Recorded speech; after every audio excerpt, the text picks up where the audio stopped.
afternoon, and welcome to another edition of the COVID313 Coalition for Communities and Families. And every week, we are so delighted to bring to you expert voices that you can trust. We'll be bringing you, as always, information about education, health, and so important in this moment is the power that we have and our citizens' rights through this election process. I am Jametta Lilly, and I am blessed to serve as the CEO of the Detroit Parent Network. I am also a proud member of this coalition, and yes, I am one of those women from Michigan. And as one of those women from Michigan, I clearly know what my responsibilities are. And part of that is to use this timeline in which we are loving our community, supporting our community, and bringing information that families can use right now and through the future to keep us safe. So not only are we having to confront the reality of an uptick in COVID, which we all know is occurring, so Michigan, mask up. But also, we have been witness to something that is really unprecedented. And that is the whole discussion that there was a national election that now, more than a week after that event, really is not resolved. And there are some real questions of how Michigan and Detroit in particular showed up and, yes, showed out to make sure that our voices were heard. And yet voting is really only one portion of us exercising our power and our knowledge to create change. It's also so important for us to know what are the processes that we need to go through in this timeline. So we would like to make sure that we are empowering you, as we always do, with some information. And in particular, to understand that we just had a national election. And in that national election, we had one candidate that surpassed the other with almost 5 million votes and has exceeded the number of electoral ballots that are required. So we are on an unprecedented time in this nation. But we want you, as our audience, to be aware of what are the steps that are occurring right now as a result of the election having been called by the AP, the winning of the electoral votes, and certainly the popular vote. So we'd like for you to be aware of these. One, the first step is that you have to win the vote, which is until the polls have closed. That has occurred. Winning the count on election night, through the weekend, there's always a best estimate that occurs. This is natural. This is part of the norm of our national elections. Then there is what's called winning certification. And that happens the weekend after the election through to, get ready folks, all the way to December the 8th. So we are right now in the process of certifying the election of what occurred here in Michigan. And not only in Michigan, but all across the country. Now, the next step is assuring the winning of the Electoral College. That process ends up December the 9th through to January the 6th. So we've had the popular vote, our voices have been heard. There's a certification process that is going on right now. Then we move to the process of the Electoral College. And then there's the ultimate important process, which is winning the transition of power from one administration to the duly elected administration. And that will happen January the 7th through to Inauguration Day, which is January the 20th. And so we encourage you, if you can, take a picture of this. Share this information so that we understand the process that we are engaged in. We also, before we move into our program, which we have another exciting program and voices in particular to talk about what's going on with our election, know that in this moment, it's always knowledge is power. So we invite you to be a part of gaining our knowledge and implementing our power for change. And this week, I am so delighted to have as a co-moderator, Terry Whitfield. Terry is a program officer with the Skillman Foundation.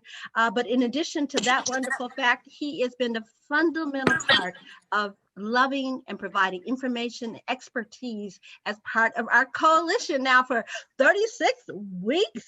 Do you believe it, Terry? I'm kicking it to you. Thank you, everyone. Terry's going to give you the logistics. Go ahead. You know what? If it wasn't for the platitudes and the praise that you heaped on me, Jametta, it would have been silence because I couldn't find my mute button or my video button.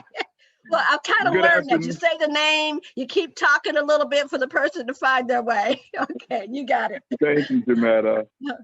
Good afternoon, everybody. As Jametta says, my name is Terry Whitfield. I am proud to be a change agent working with the Skillman Foundation, and I'm a proud husband to my wife, son to my parents, and activist for all things that are important for young people today. So, and I'm excited to be Jametta's Robin to her Batman today. All right. So we are translating the town hall to Spanish and ASL. So we want to give folks time to get on the right line and get comfortable. Christina, would you please share the phone number for Spanish translation? En español, yes, thank you. Para traducción en español, por favor, llame al 626-7440.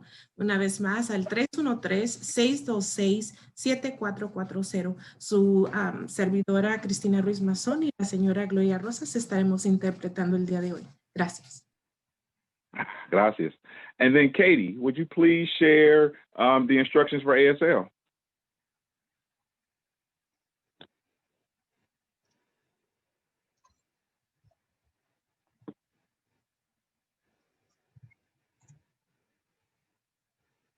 Thanks, Katie. Everybody, we want to hear from you. So please chat your comments or questions on Facebook or text them to 313-288-2082. Again, that is 313-288-2082. To get us started, I am excited to bring forth one of our most powerful parent voices, a parent organizer that has been doing great work across the city of Detroit for many years, our friend, our ally, and our soldier on the work, Miss Arlisa Hurd. Wow, what an intro! My goodness, Terry. So right now, since we're having a little bit of fun, I'm going to share this fun fact.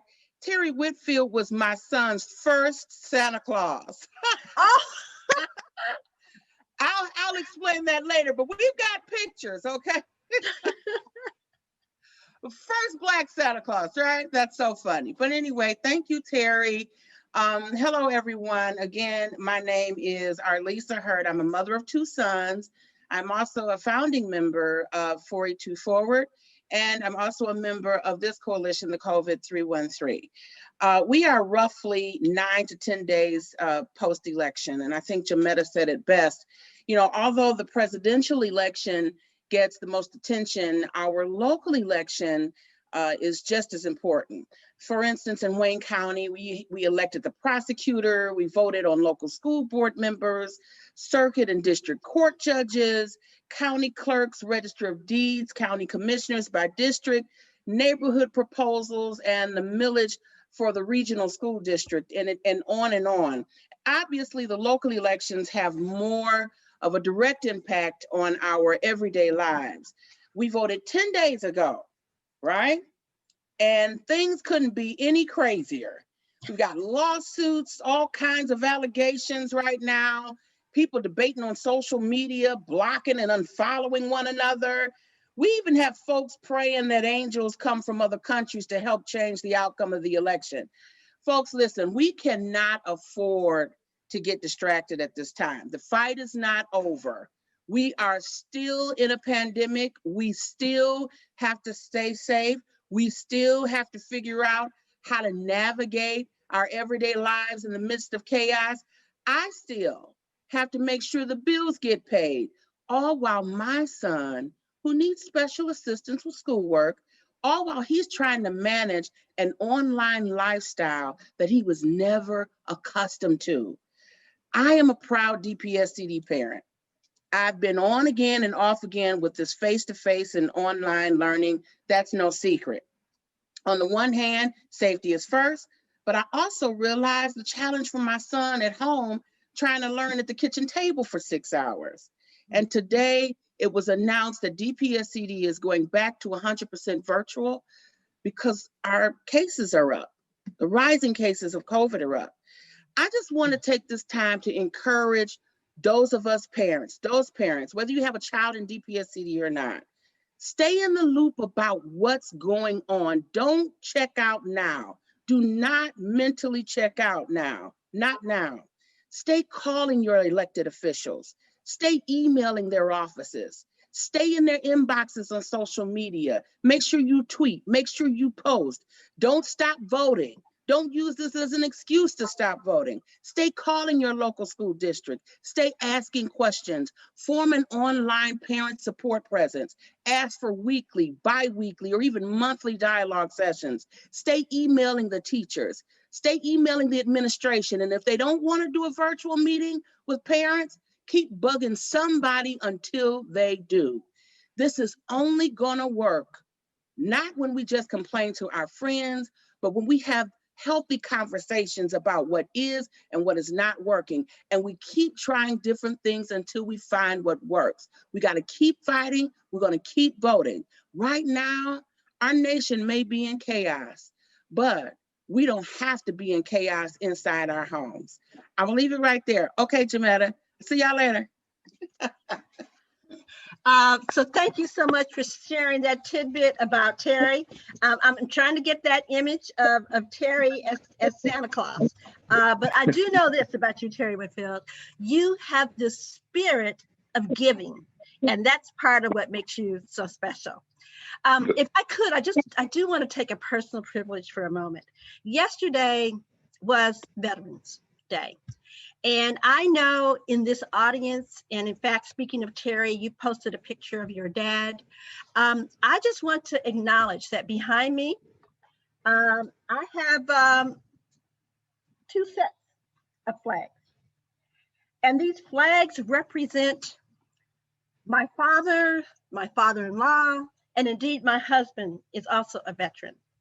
And when we talk about us asserting our power at times like this, it's important, families, that we remember, particularly for African-American men and women, for Black and brown people in the service, we have historically fought and stood strong for this nation. And historically, this nation has oftentimes most rejected us in terms of giving us full citizenship. So we recognize and we embrace Veterans Day, and we embrace our elders as well as those who are now fighting the battle to believe in this country, to keep us safe. It is our responsibility equally to keep our country safe by exercising our right as citizens to move our country forward. So I just really want to say thank you to all of those that are in our listening audience that are veterans or currently serving. Our notion of service has to absolutely expand, but we love and embrace those of you, and particularly those who have been impacted by the wars and been crippled by that. So what I want to do is make a transition, because I use that last word about being crippled by things. So we know that COVID, quite frankly, is crippling us as a community in so many ways, but we have the voices of our officials, our public health officials in particular, that we're bringing back to help us better understand what's going on right now with the increases in COVID and the things that we need to be aware of, whether it's contact tracing or how to keep ourselves safe as we begin to think about whether or not we're coming together for families. And so I'm really delighted to welcome back Japari Paul, who is an outreach nurse with our Detroit Health Department, but she's also part of the Center for Disease Control Foundation, working here in the city of Detroit. We are so blessed, are we not? Japari, welcome back. Thank you. Thank you for having me back again. I hope everybody is doing well and staying safe and healthy as always. And I would like to go to the next slide if possible. All right. So in this slide, this demonstrates the current situation that our city is sitting at. As of yesterday, I have not received the current date numbers for today, but we are totaling at 16,726,000 confirmed cases of COVID-19 in just the city of Detroit. And that results in 1,560 confirmed deaths. We are continuing to see an increasing number in all the age groups, from the 20 to 29-year-olds, 30 to 39-year-olds, and so forth. So it's very important that we're all intentional with our activities going forth, especially as the holiday seasons are picking up. I also want to bring your attention to the Michigan numbers, our entire state. We are totaling at 229,285 confirmed cases with 7,766 confirmed deaths. And the numbers are increasing every week. We're getting more and more numbers. Next slide, please. This is just a map that demonstrates the different zip codes in our city. Darker areas are reflecting increasing numbers. Be aware, especially if you are in those areas or if you know people in those areas, please take precaution, washing your hands, physically distancing, wearing a mask at all times. The numbers, this virus is spreading rapidly in our city. Next slide, please.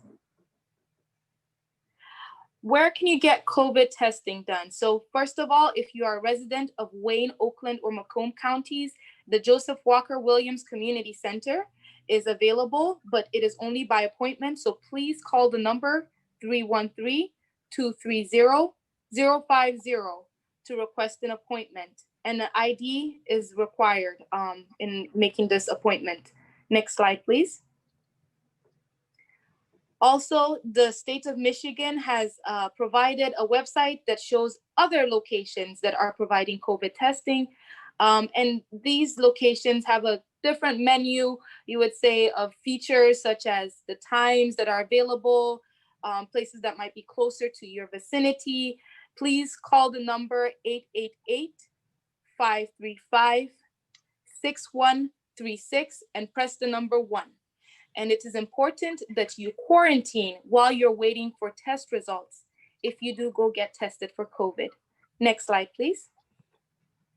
Contact tracing helps us slow the spread.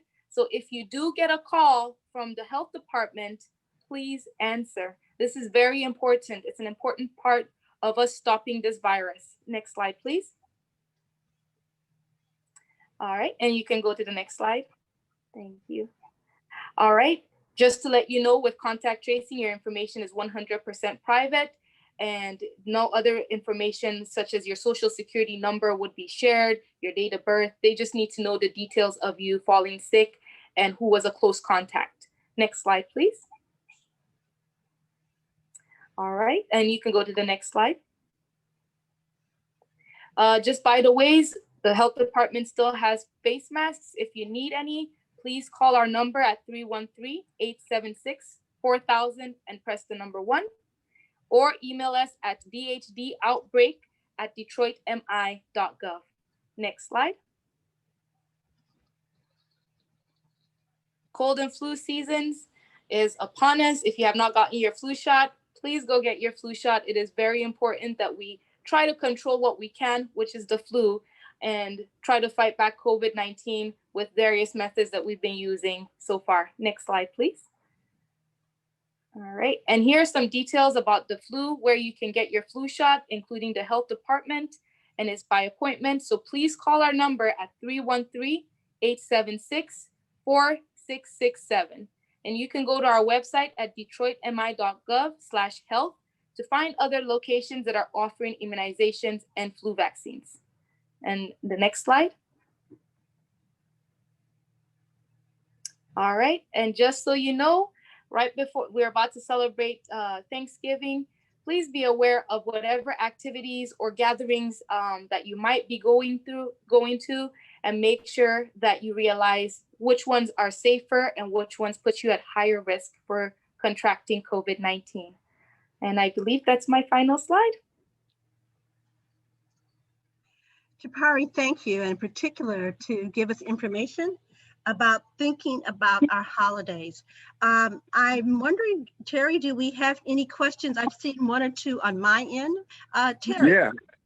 And I've got 4 or 5 on my end. They keep coming in, Japari. So so here, I'll go through Jametta, and then if mine don't cover what you've got, then we can get an answer.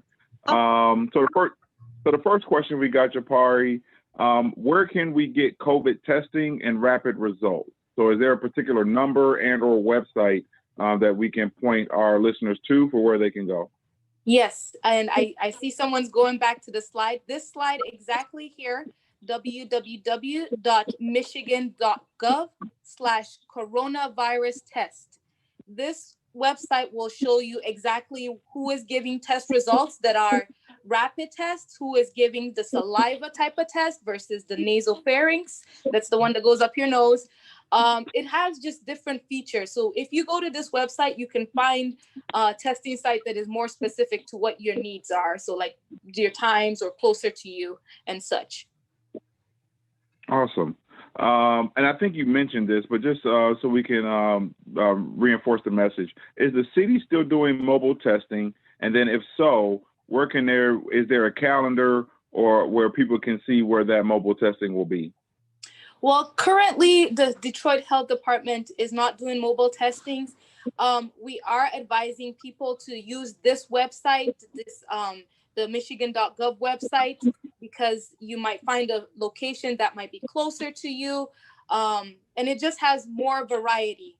That's why we've been encouraging people to go to this website. The health department is still available. However, due to the different limits and things going on with the increasing numbers, we are encouraging our citizens to go to the website for a specific location. Awesome. Has the health department, and I'm sure you have, but the question is there a way to track cases in specific zip codes? Yes, absolutely. So that, if you can go back 2 slides or maybe 2 or 3 slides, I had a slide that showed the different zip codes.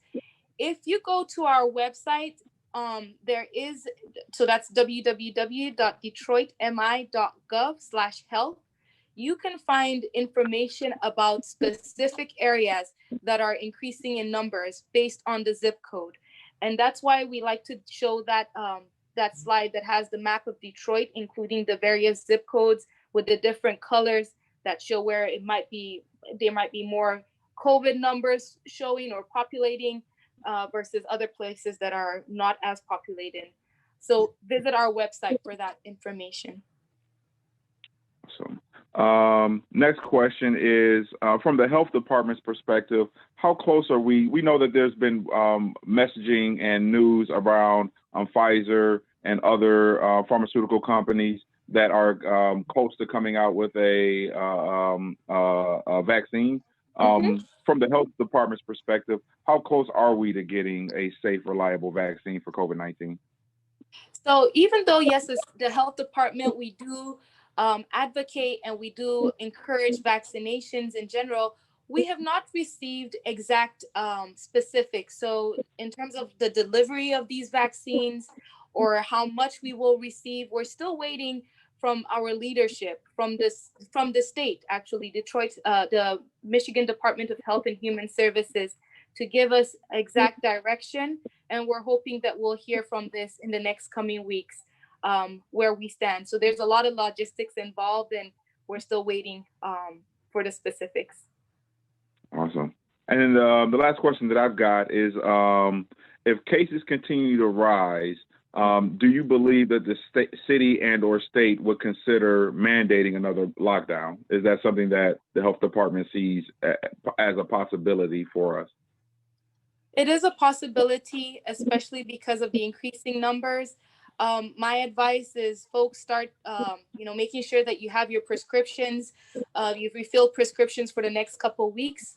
If you do need a, if you do want to get groceries, maybe get some groceries for at least 2 weeks, 14 days, and just have that at the back of your hand. Just have that supply set waiting, just in case the state and the city decide to start some mandates again due to the increasing numbers.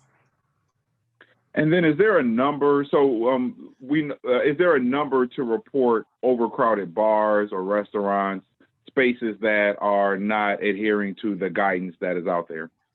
Absolutely. So if you are seeing behaviors or practices that are not safe, or people not wearing their masks, please report to the number. And I don't have the slide up, but I'll say the number a little slow. It is 313-876-4000.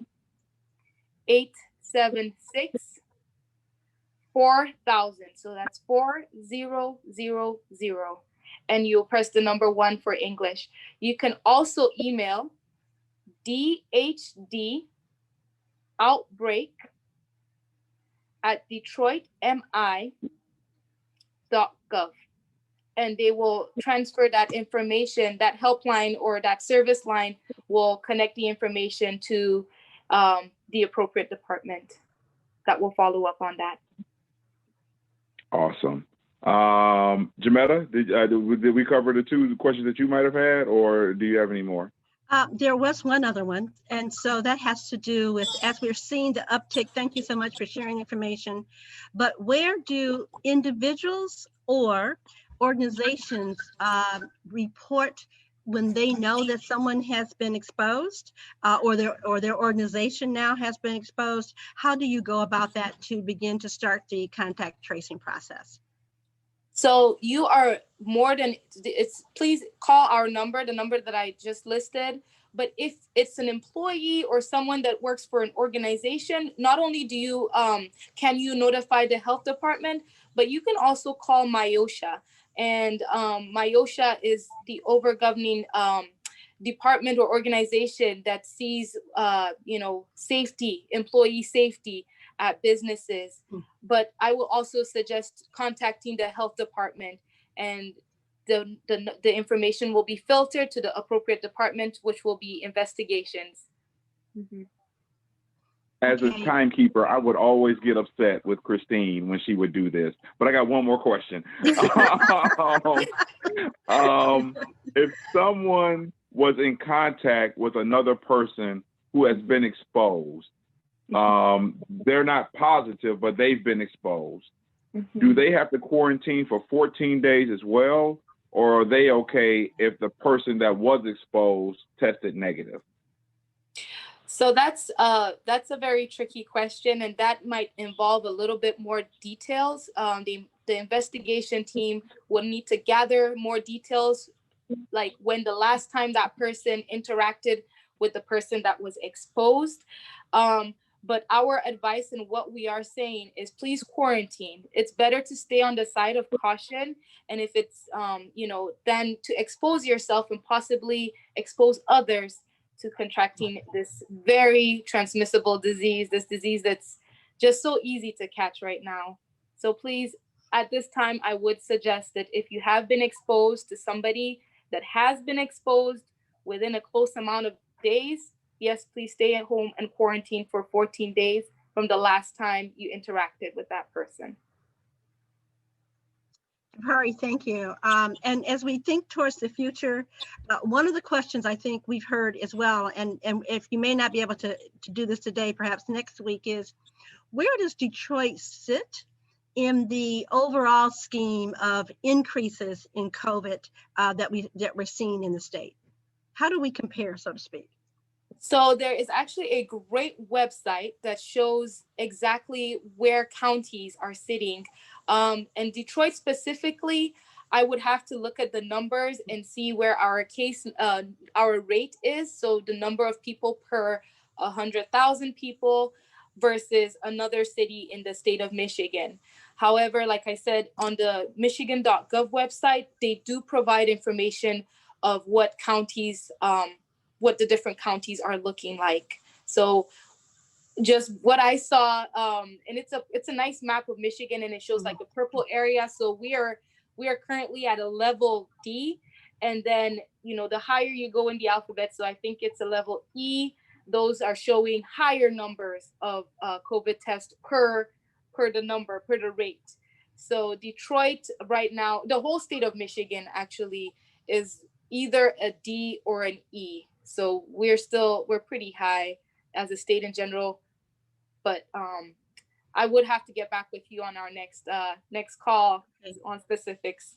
Okay, thank you so much. And we just want to reinforce to families, Detroit, we have made a difference as we masked up and practice social distancing, washing hands. All those things are absolutely critical. And that enabled us to see, in fact, a reduction in hospitalization, reductions in deaths.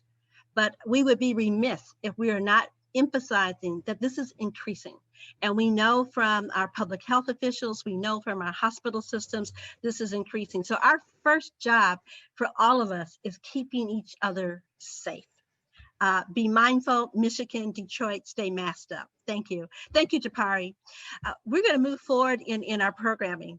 And as we highlighted a little bit earlier in the program, that yesterday was Veterans Day. And it's important for us to be aware of the resources that this community needs and the ways that they have been asserting their needs, as well as how they contribute to our community. And we're really delighted to have Raida Dabaja, who's the executive director of the Michigan Veterans Foundation, to be with us today. And if I've mispronounced your name, please correct me for our audience. Raida, welcome. Good morning, good afternoon. My name is Raida Dabeja. You did say it right. Thank you. Okay, we are the Michigan Veteran Foundation. We are located at 4626 Grand River. We are near the downtown area. We are near Wayne State and close to the VA hospital. Our program is designed to help homeless veterans to get their stability, and we help them to get housing. We do have two programs in here, the shelter program and the transitional housing. And also we do have 7 houses around Detroit. So we're moving to a permanent supported housing. First thing, when the veteran comes in, of course, with the pandemic, it did change a lot on how we run our program. Once a veteran comes on our door, we have a quarantine area where we provide the veteran with food, information. We send them to get tested. We've been very lucky. We have a good relationship with the city of Detroit and the health department. So every veteran who comes into the program, we send them to get tested before we move them to their transitional housing. Our mission is to operate transitional housing and to coordinate services for the veteran and act as an advocate for them. And at the end of their program, we make sure they have a permanent housing. Some of the services that we provide here is life skills, employment, job opportunities.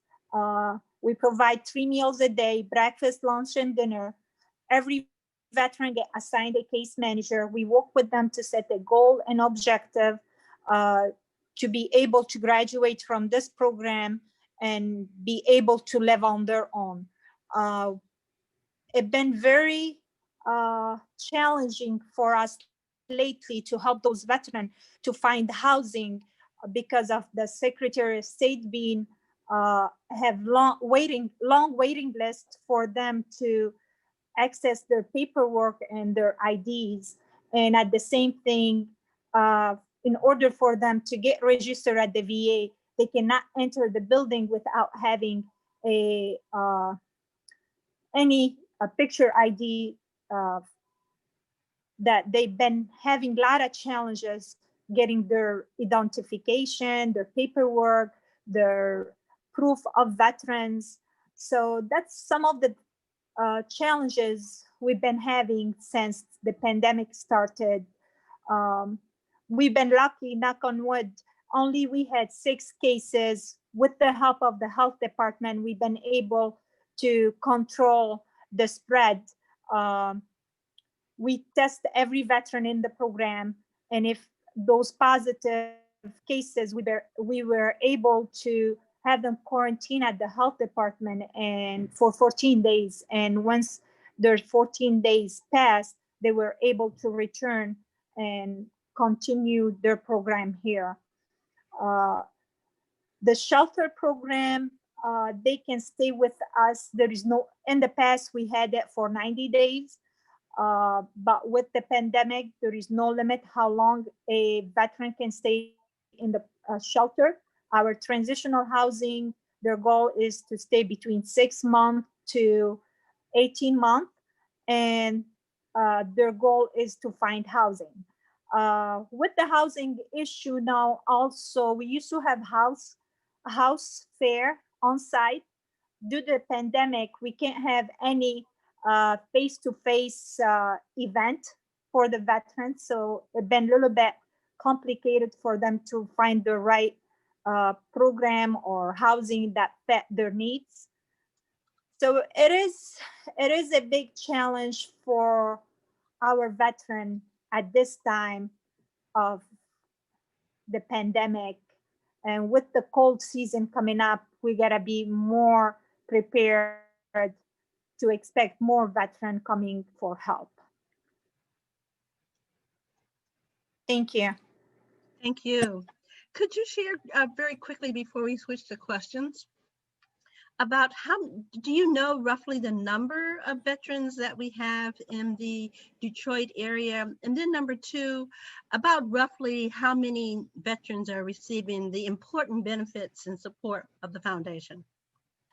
Okay, in our program, our capacity is in the shelter program 20 to 25 beds, and our transitional housing has 104 beds for veterans.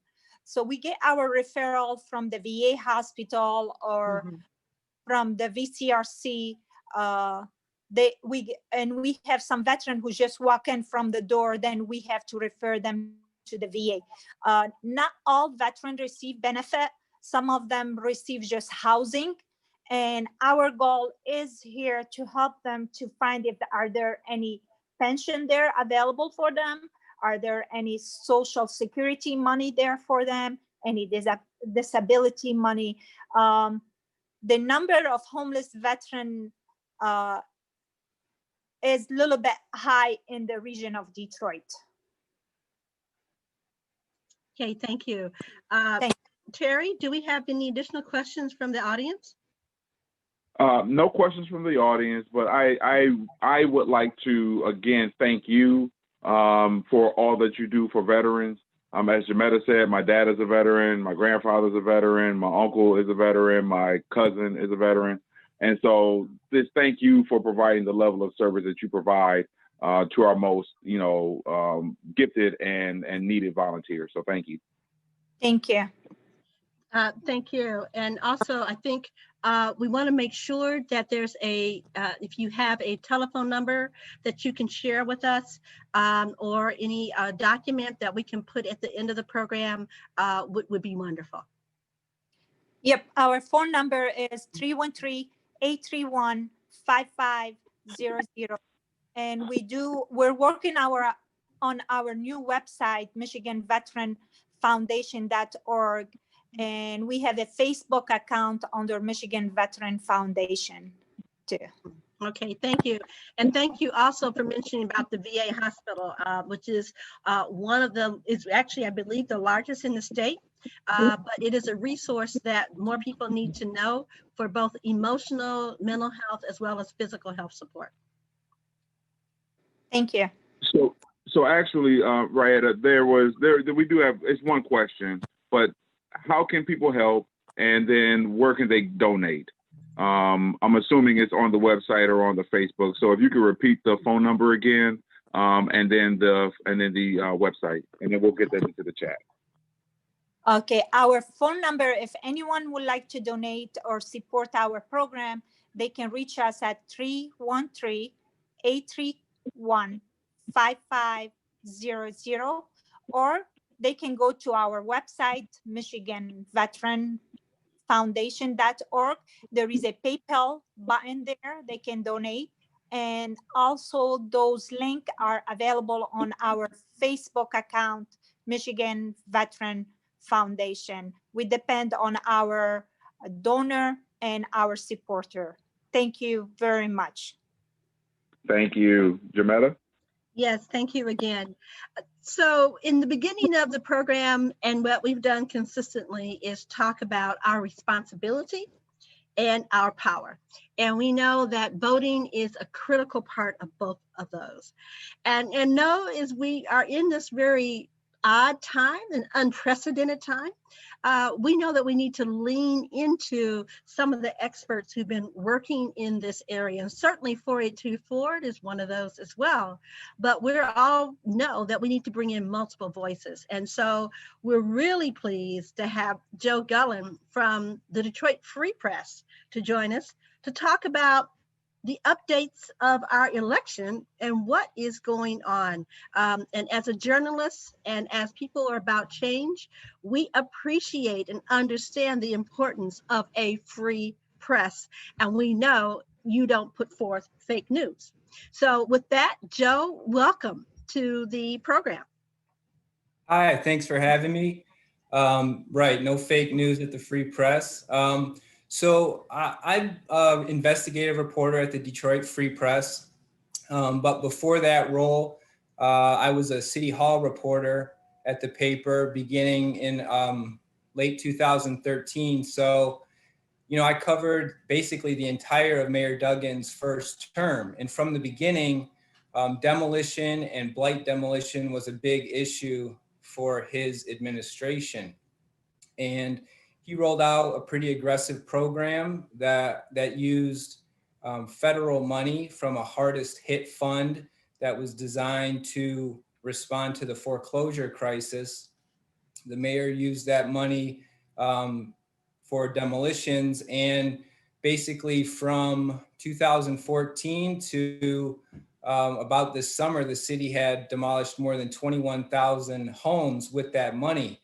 But this summer, the mayor said that the city was running out of that money, and in order to continue the city's blight demolition efforts, it would have to borrow money. He proposed a plan to borrow $250 million through a bond issue to continue the city's blight demolition efforts.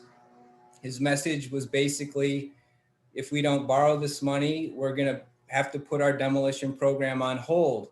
The city was in a budget crunch, largely due to the pandemic. A lot of revenues declined.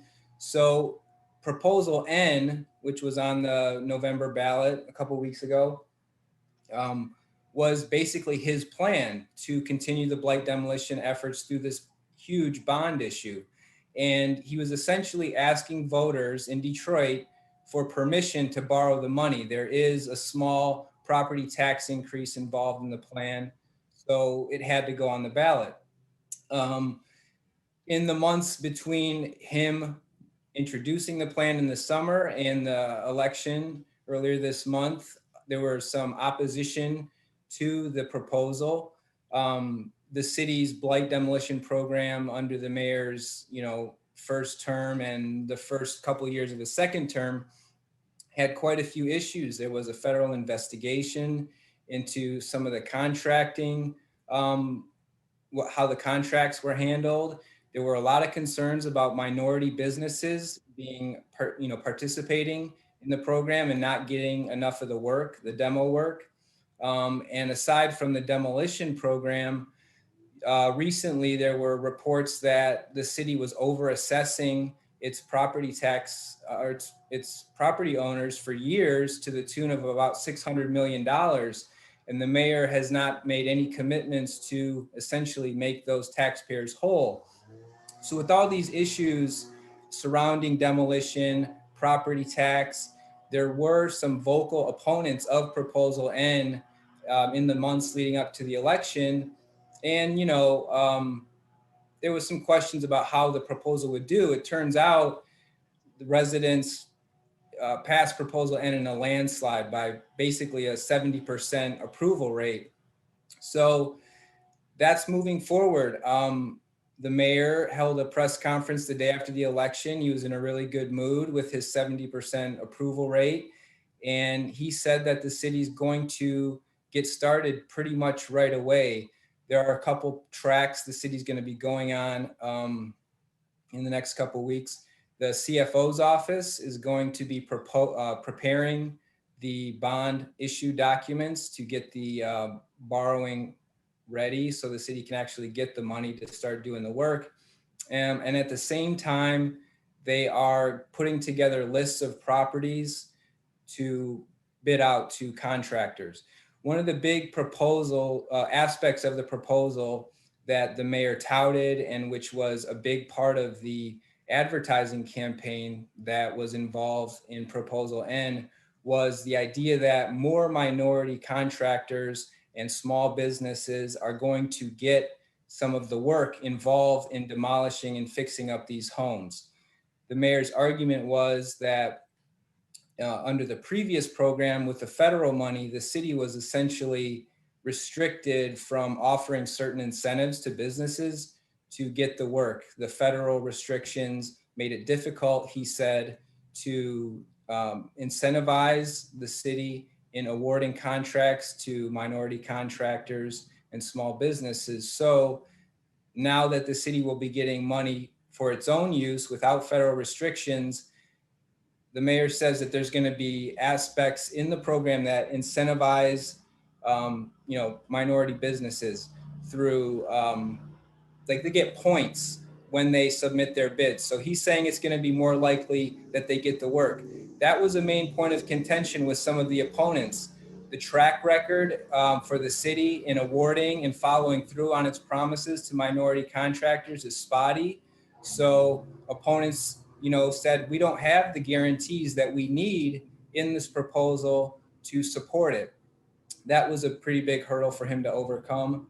Another problem that opponents saw was just trust in the administration.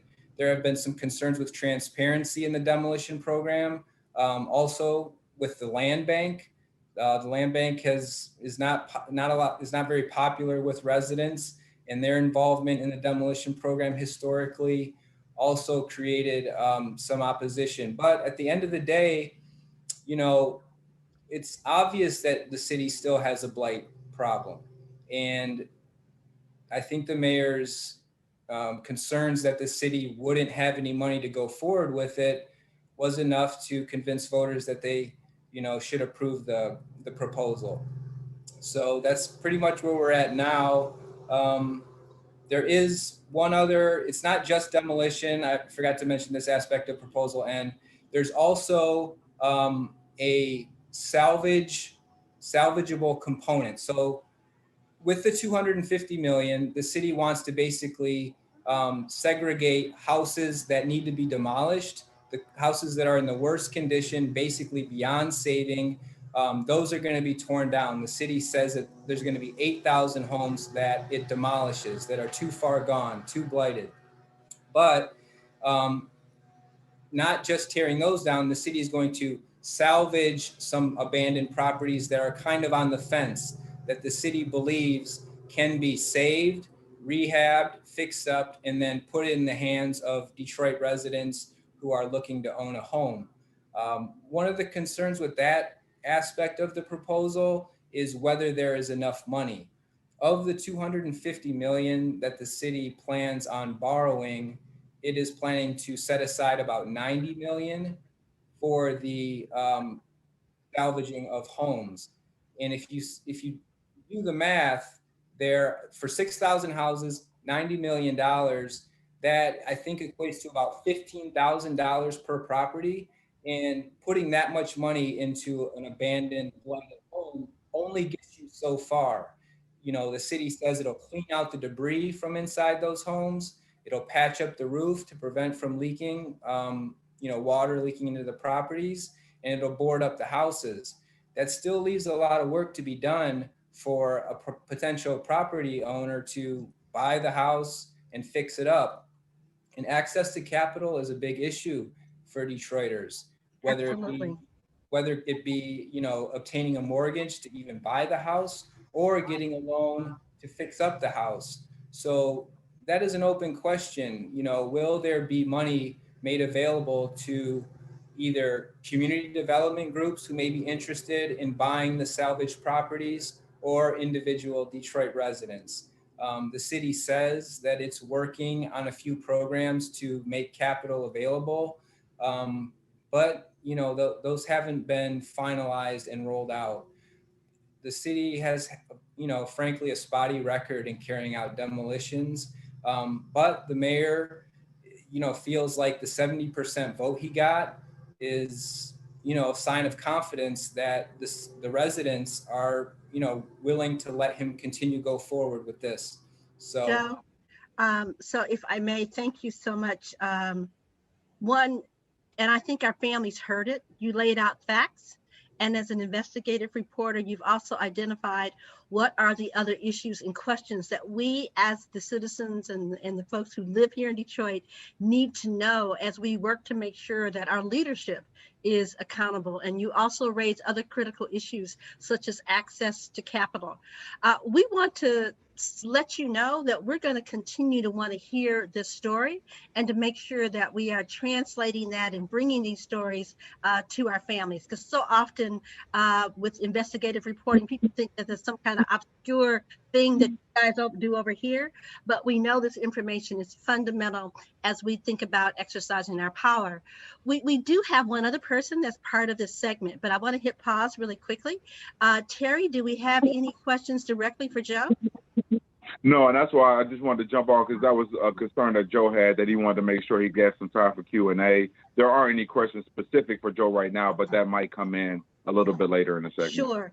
And I have to admit, I think I was remiss. We always want to remind folks that if you're on Facebook, you can ask your questions in the Facebook. You can also text us at 313-288-2082. Please text us your questions, 313-288-2082. So we're going to continue our discussion because we had a national election, but as Joe has laid out, folks, elections are at all levels, and we've got to know what's going on and exercising our power at home. And help us continue to think about this, we're so pleased to have Chalkbeat, which is also one of the important voices for and go to, particularly when we think about educational information and news. And we have Eleanor Cathlito is with us, and welcome. I believe that you're on the screen with us, and welcome to the program. Eleanor? Yes, I'm here. Can you hear me? Yes, and we can see you. Wonderful. Yes, welcome. yes. I'm happy to join you all today. So yes, as Jametta said, my name is Eleanor Catolco. I am a reporter with Chalkbeat Detroit, and I cover the Detroit Public Schools Community District. And as Jametta noted, local elections are so critical to the lives of Detroiters because they have direct impact on your day-to-day life. So I wanted to just briefly kind of give a rundown of some of the crucial education elections that happened. What happens? So the first would be the election results for the Detroit Public Schools Community District Board of Education. So 3 spots were up for grabs. So actually 2 incumbents and 1 state lawmaker won these seats. The top 2 vote getters were current board treasurer Sonia Mays, as well as current secretary Misha Stallworth.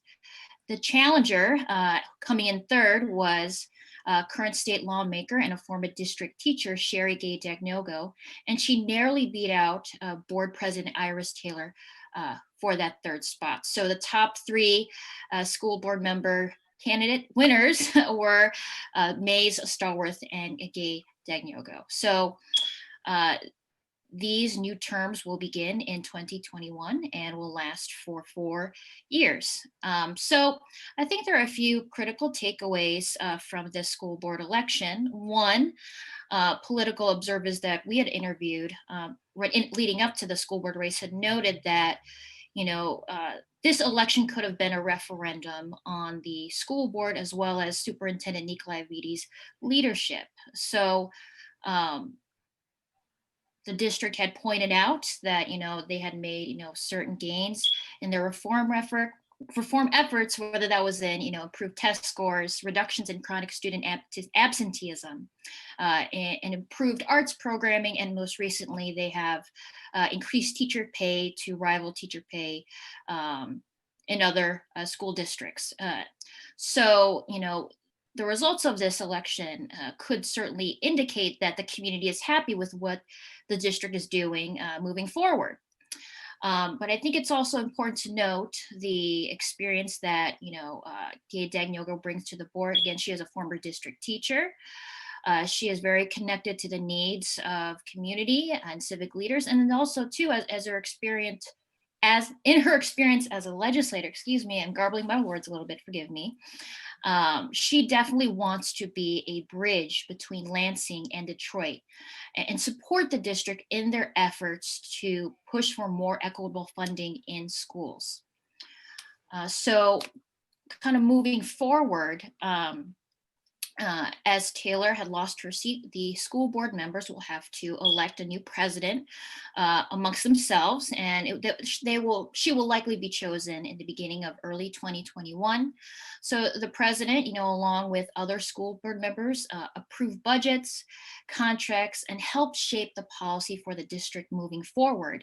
And often the president acts as the public face of the board and presides over the monthly school board meeting. So that is a critical role that one of the board members will have to step into. And, certainly, as, our list had mentioned before, the stakes are really high now for the board. We learned this morning that DPSCD is temporarily shutting down in-person learning until at least January 11th. And because of, the infection rate growing in the city.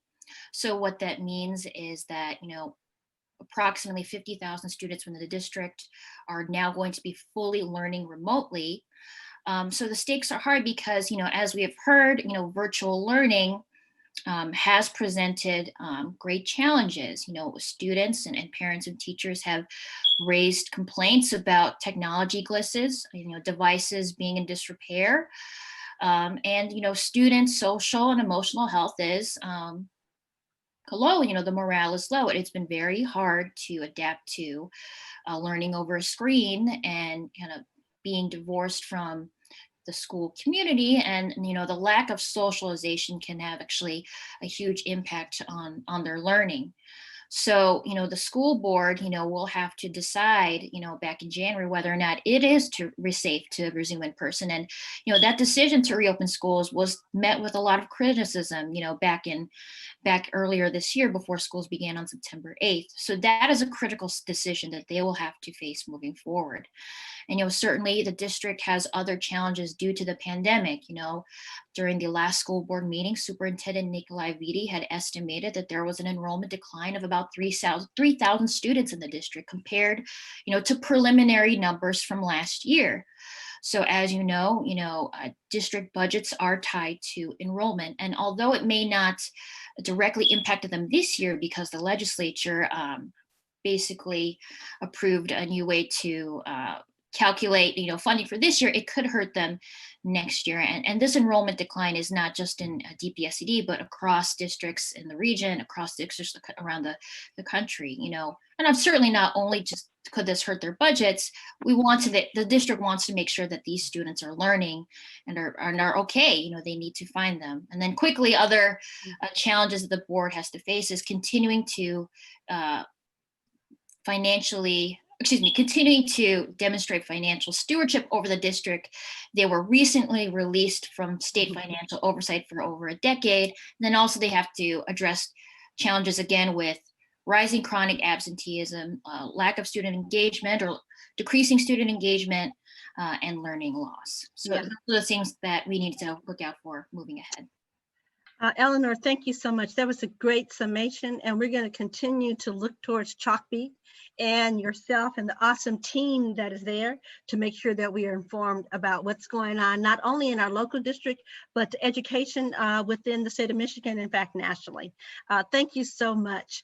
And speaking of schools, it's important that we hear our school voices. Detroit Public School Community District cannot be on the program today.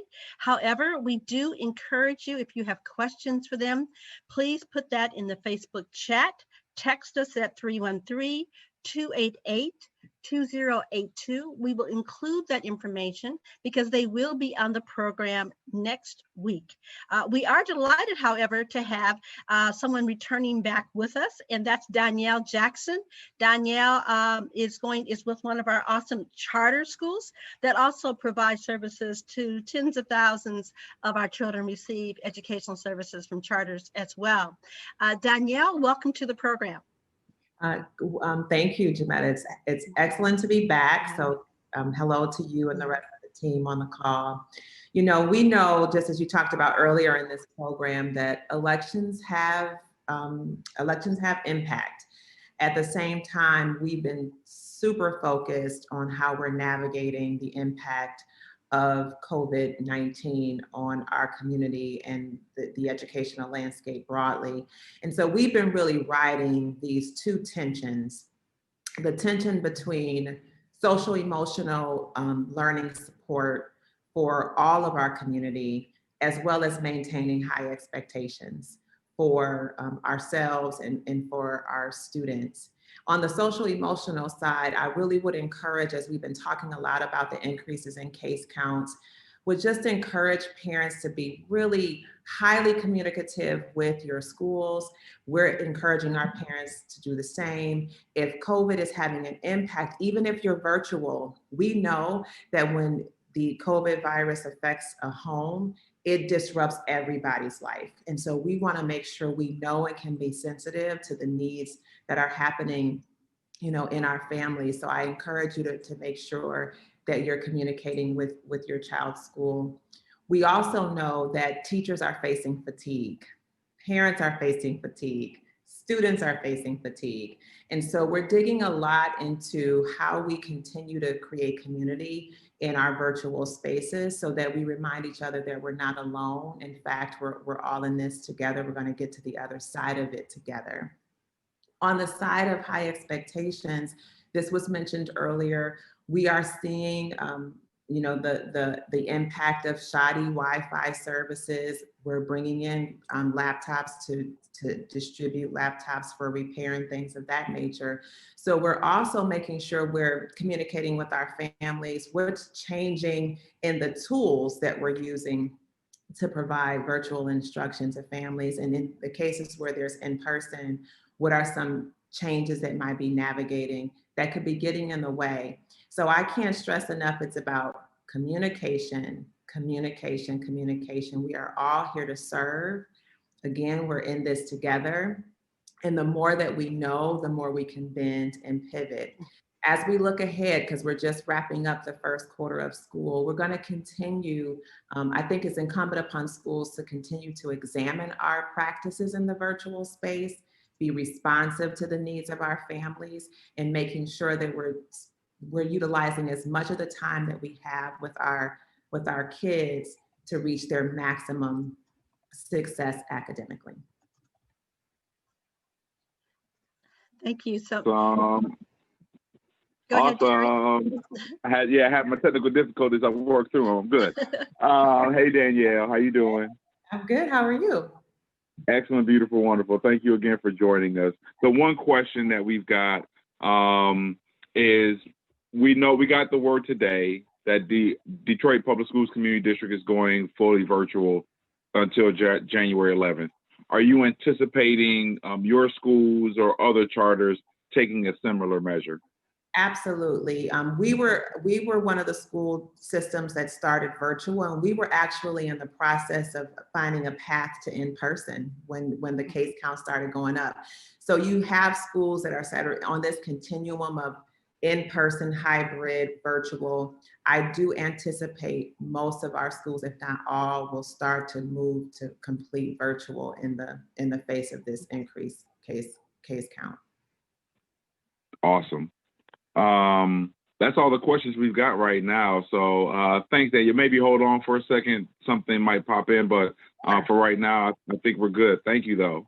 Okay, and thank you, Danielle, particularly for lifting up the challenges of balancing the social, emotional, the technicalities of education, and all of us being human in this space, and not even to mention the digital divide and its impact. And that's one of the reasons we lost you, Terry, right? Because we all know everybody keeps talking about that we have access to internet, but its level of functionality is a whole nother discussion. Right. And I look forward to some point that perhaps we begin to bring on broadband folks to talk to us, because it's one thing when they say 90% of all Detroit is covered, but in reality, we really know if we look at this block to block and household to household, tain't necessarily so.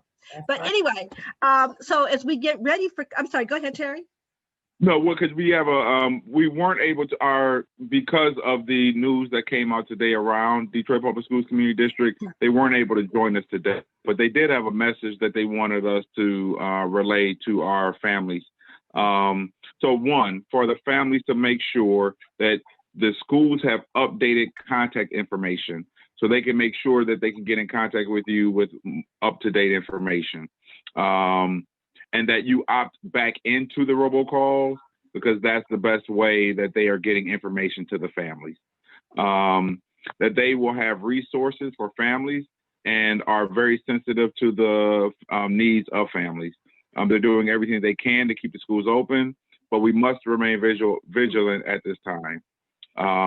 They will meet everybody online on Monday, and they are asking everybody to stay engaged. And they will do their best to support families, teachers, and most importantly, the students. Online support materials will be placed prominently under an online learning tab at DetroitK12.org. Again, DetroitK12.org. And if any parents have any questions, families have any questions, please contact their school and be able to get answers there. All right, Jametta. Okay, thank you. And as we begin to walk towards the holidays, we know that there are a credible number of families that are addressing and having to cope with food insecurity, just simply not having enough food, because we know that too many of us are out of work. And if we're out of work, what does that mean in terms of not only food, but also our utilities and our households? But we do know that Detroit is particularly blessed with some very strong resources for food. And we're really pleased to have returned to us the Vice President of Programs for Gleaners. And for those of you who don't know, Gleaners is a community food bank for Southeast Michigan. And that's going to be Rochelle Bonelli is going to join us to please talk to us about, in particular, as people think about Thanksgiving, what's available and how do we access you? Yes, Rochelle. thank you for having me. So we know that food is a requirement for students and their families to achieve their goals, right? I mean, to have great academic outcomes and behavioral and health outcomes, and for family economic stability, we know that food, is fundamental to that. So we've been working hard to supplement the food that folks are able to get for their families through the school meal program, together with our school partners and also with our community partners, our pantries, and other organizations, community organizations.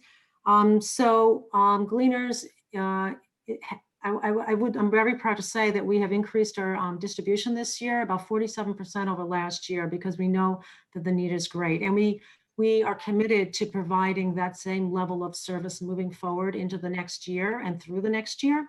So families should feel comfortable and confident in that we will be there for them.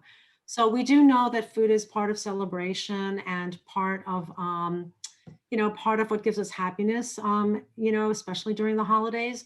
And so if folks need access to some food, we had I did have some slides. I don't know if they're available, but we can share some places where people can access food. We have a website, www.gcfb.org/mobiles. And if you go to that website, there's a list of mobile pantries that are throughout the city of Detroit, and they provide healthy food, both produce and dairy and protein and grains, a nice selection of groceries that folks can take home. You'll find a map there where there's one convenient for you. You'll also find a schedule. Most of these mobiles happen every other week at the same time, so you'll be able to see where the mobile is next occurring for you. And they're open to families, and there's no eligibility. So you can come when you need it or as often as you need it. We also have a large pantry network. And I will say during times of COVID, our pantry network, as well as our mobile pantries, observe very safe protocols. And so folks are wearing masks and putting food in cars. Most of our pantries have adopted a drive-through model. So people can feel absolutely safe going to the pantries, whether they're the community organization down the street from them that has a regular pantry or a mobile pantry. So if you're interested in finding where those pantries are near you, you can call 211 and the operator there will help you. You can also call Gleaners at 313-923-3535 and someone will locate a pantry near for you. Or you can visit our website at www.gcfb.org. But we have a host of pantry partners that provide produce and produce pantries, and then also a full line of groceries. And then we have some other pantries that are available just at schools. And so if you are interested in finding a pantry that is in partnership with your school, you can call your school office and ask if they participate in the school food mobile program in partnership with Gleaners. And those are open to the community, but really targeted for the families of certain schools. And we have many of those throughout the city. So those can be found by calling your local school. We also have a website that has a lot of resources as far as healthy videos, healthy recipes, and other resources, tip sheets and activity sheets for kids that folks can access. And again, those are on our website. People can visit www.gcfb.org/mobile-recipes, and they can find videos and recipes there. Many of the videos are in Spanish as well. So that's a great resource for folks as they look to the holidays. Food should be sustaining, but also be able to provide us joy and sharing. And so we hope that people do that in a safe way and with smaller groups and maybe virtual celebrations. So everyone have a safe and healthy holiday season, but also a great school year. Thank you. And thank you, Rochelle. Rochelle provided really critical information for us. And I might say about how pleased and really delighted we've been about the way Gleaners has increased its visibility and stepped up so early, literally in the very first days of our shutdown, to make sure that thousands of Detroit Public Schools and other families had access to food. Because clearly, if we're not eating well and if we're not healthy, we can't learn. And when we can't learn, we know the impact for our children and even for adults. So Rochelle, thank you, and all of you, the team that is at Gleaners. Thank you. You're welcome. Thank you. Thank you. And so we're wrapping up a program that I think has certainly been exciting and informative. And it's been a real kick, Terry, to have you as what did you say, Batman, Robin? So Christine and I are— Actually, Jametta, I figured I'm the Ozzie Davis to your Ruby D. Oh, no, I like that. I like that. I like that. So let me pass it to you to close us on out from another dynamic program as we get ready to move forward. Thank you, Terry. Thanks, Jametta. So everyone, as we've reached the end of our time, and it's time for us to wrap up our town hall. We want to give a great big thank you to all of our panelists, and thanks to each of you for joining us today. If your question was not answered, we will get answers to you and post them next week on onedetroitpbs.org and on the DPTV Facebook. To sign up for regular updates, please fill out the form in the chat or put your email and phone number in the Facebook chat or text it to us at 313-288-2082. Again, that is 313-288-2082. We also want you to know we will be doing these, we'll continue to do these weekly, so we enjoy and are appreciative of your presence in these conversations. One announcement that we want to give and make sure that we get out there is that every vote counts. As Jametta mentioned at the beginning, Election Day is just one part of the process. We have an organization, Count on Us Michigan, we make michigancount.com, that is really helping to ensure that all Michigan votes matter. They're a coalition of grassroots organizations, neighborhood groups, congregations, labor unions, and communities who are working together across Michigan to ensure every vote is counted, that our democracy is protected, and that our communities are, and those who we care about are safe. So there is a pledge. So please, we ask you to go to wemakemichigan.com/count-every-vote. There is a pledge at the end.